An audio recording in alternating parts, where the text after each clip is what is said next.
Mathematics and Physics 13th part, and today's topic is integration. So in this integration, the function f of x is antiderivative of fx if f dash x is equal to fx for all x values in the domain of f. Here, the set of all antiderivative of f is the indefinite integral of f with respect to x, and it is denoted with integral f of x dx. In this, students, this is a integration sign.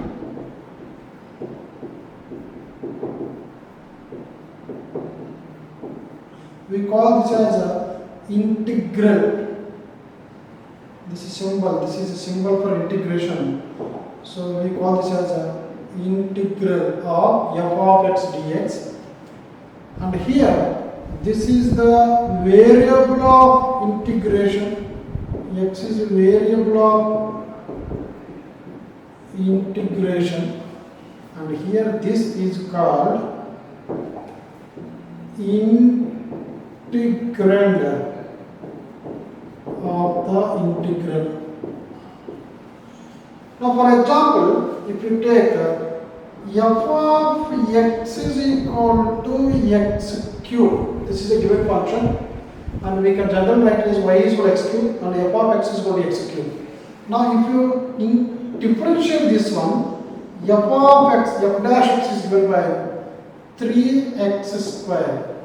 Students, this is just like f of x is equal to 3x square, and the integration of 3x square here, integration of this f of x is 3x square is dx is given by, so its value is this, that is x cube.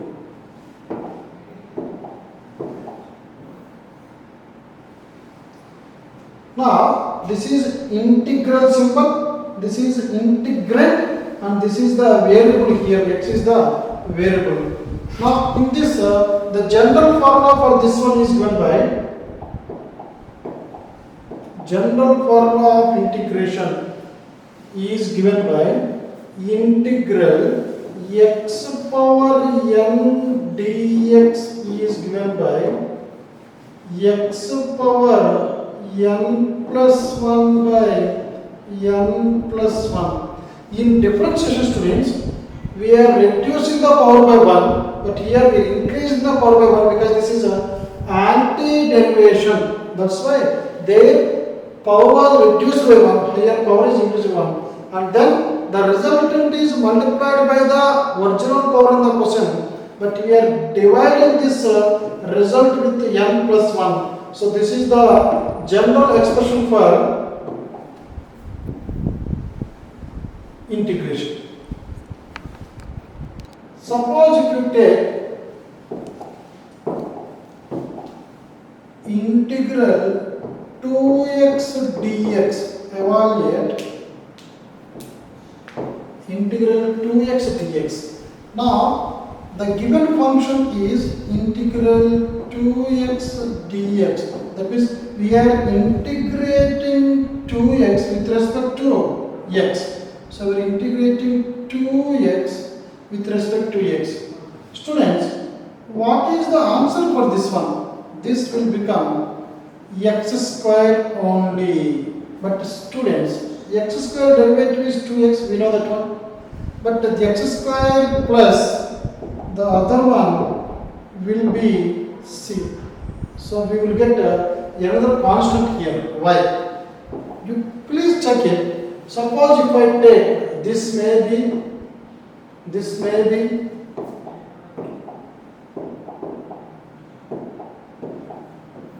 this may be x square plus 2, or this may be x square minus 3, or this may be x square minus pi. So it can take any value. Now we just differentiate this one and we will get 2x. For all these we will get 2x only. We will check it. Now what is the differentiation of this one? D by dx of x square plus 2 is equal to x square differentiation is 2x. Derivative of a constant is 0. So this is 2x. Similarly, the next one. What is the differentiation of x square minus 3? X square minus 3, this is 2x minus 0 which is equal to 2x only, the same result. And the third one, this is d by dx of x square minus 5 or some root 3, any constant value. So this will become 2x minus 0 which is equal to 2x.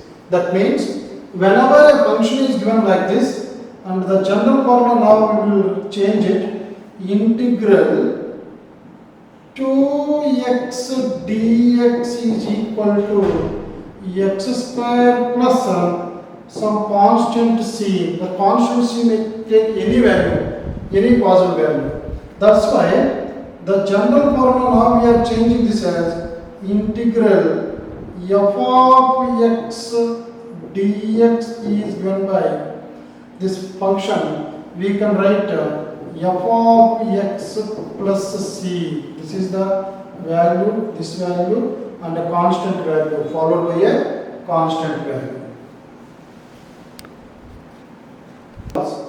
The first one already we discussed, this one integral x power n dx is x power n plus 1 by n plus 1 plus c, which is a constant, and n cannot be 1, n cannot be minus 1, and n is a rational number. It should be a rational number. Now next one, integral dx also equal to 1 integral 1 dx which is equal to x plus c. Integral sin kx dx is equal to minus cos kx by k plus c. Integral cos kx dx is equal to sin kx by k plus c. Integral secant square dx is equal to tan x plus c. Integral cosecant square x dx is equal to minus cot x plus c. For everything we are writing c. The constant may take any value, and these are called indefinite integrals. Indefinite means these will not have any limits here. Limits means next we will see definite integrals, then we will have lower limit and upper limit. But these are valid for any limits, without limits. Now the corresponding antiderivatives formula. Now, if you take this one, d by dx of x power m is equal to n into x power n minus 1.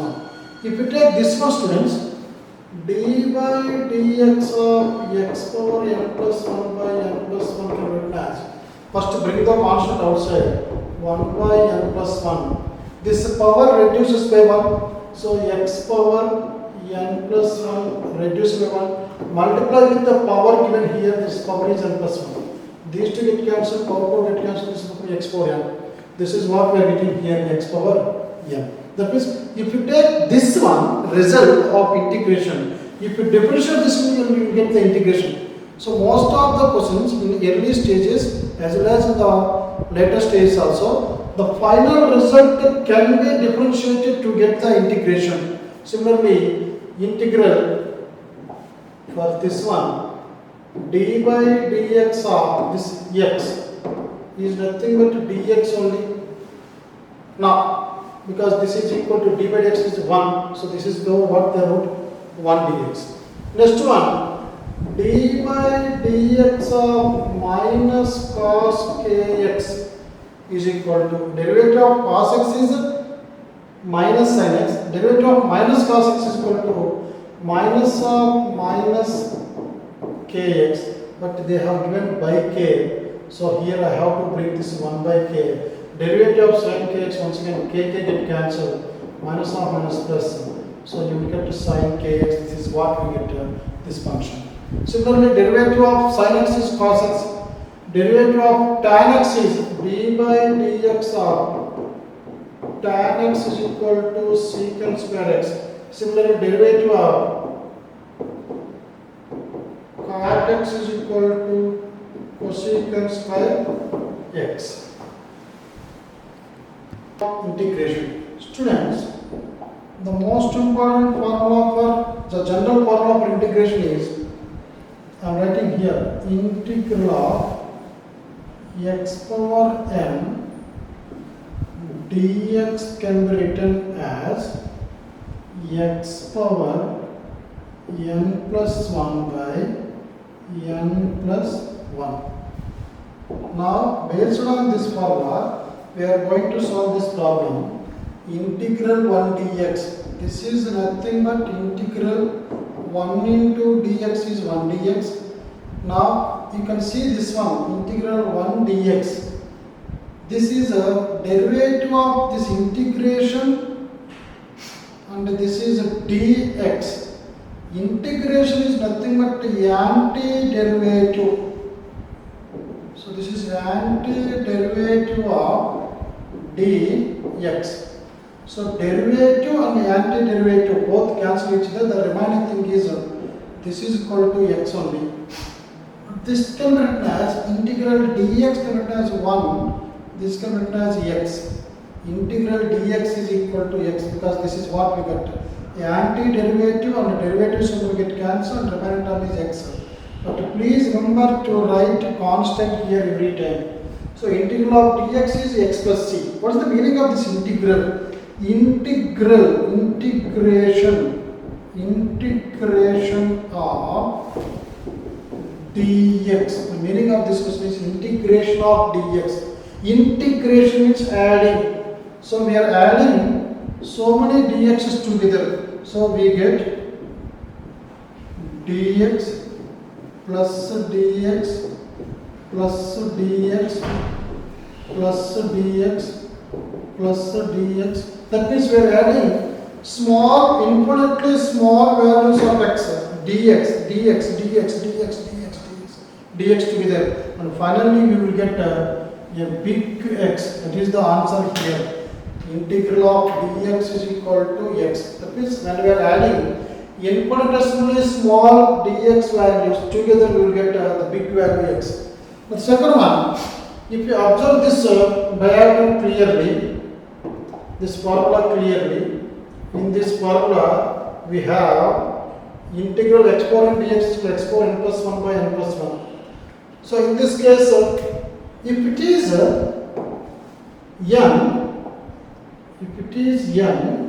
integral x power n dx, in the answer n increases by 1 and we are dividing this with the uptime power, not the power in the formula. In a differentiation we are multiplying with power, but in integration we are dividing with the new power obtained, not the power that we obtained in the question. Here, this answer can be written as, this is integral x power 5 dx is in terms of this one, where here this 5 is equal to n. So the answer for this one is x power 5 plus 1 by 5 plus 1. So this is integrand value and this is the variable here. So now this will become x power 6 by 6 plus, always better to write c. Even if you forget to write c also, the constant is nothing but 0 there. So constant will take any value, maybe 0, minus 3, pi, root 3 or even some e exponential value. Then no problem, even if you forget the c will take a particular value, constant value. Next one, third problem, integral 1 by root x dx. Students, this can be written as integral 1 by x power 1 by 2 dx. Now this can be written as integral, when this x power 1 by 2 goes up, this will become x power minus 1 by 2 dx. Is the equation. Now from this we are going to solve the answer. This is a x power minus 1 by 2 plus 1, power increases by 1, divided by the same power that we obtained in the answer, not in the question. So this will become x power 1 minus half is half, and this is 1 minus half is half. This is a root x by 1 by 2. When 1 by 2 goes up to root x. But always add this constant here. Next one, integral sine 2x dx in this problem. Integral sine 2x dx. We have to write integral sine 2x into dx. The general formula for this one is integral sine kx dx is equal to minus of cos kx by k plus c.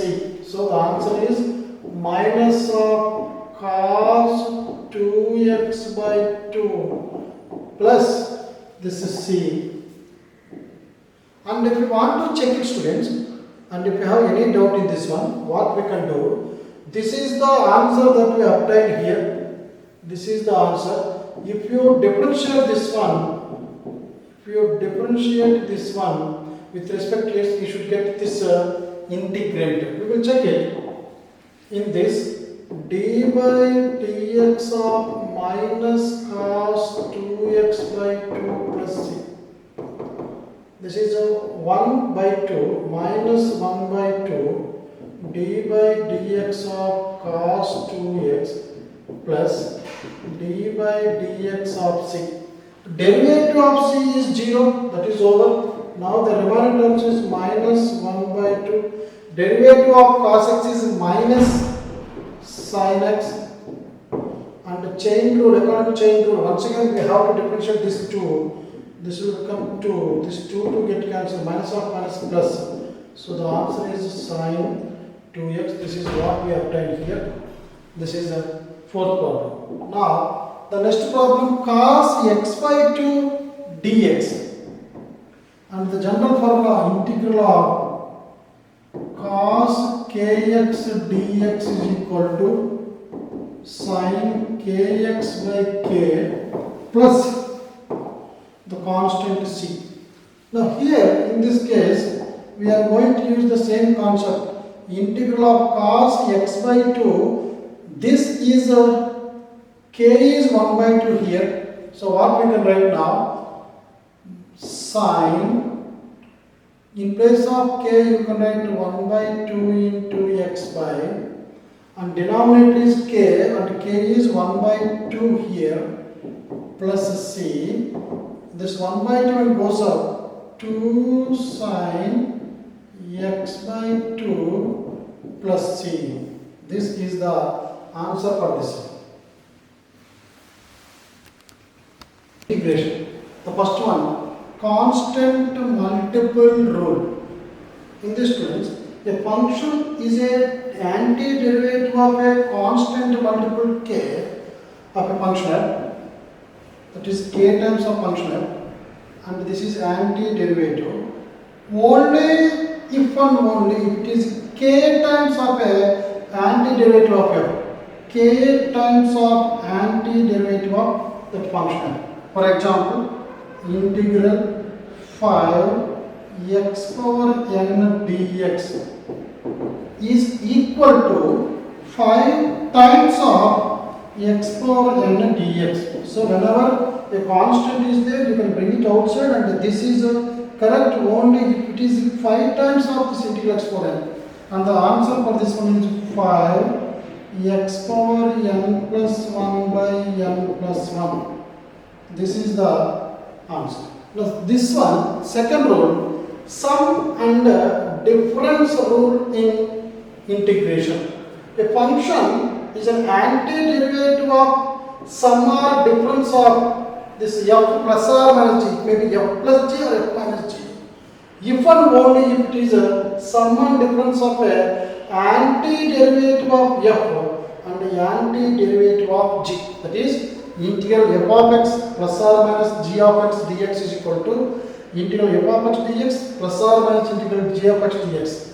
For example, if you take one question, integral x square plus x dx can be written as, this is a sum of two different functions. This is f of x, this is g of x. this given as integral x square dx plus integral x dx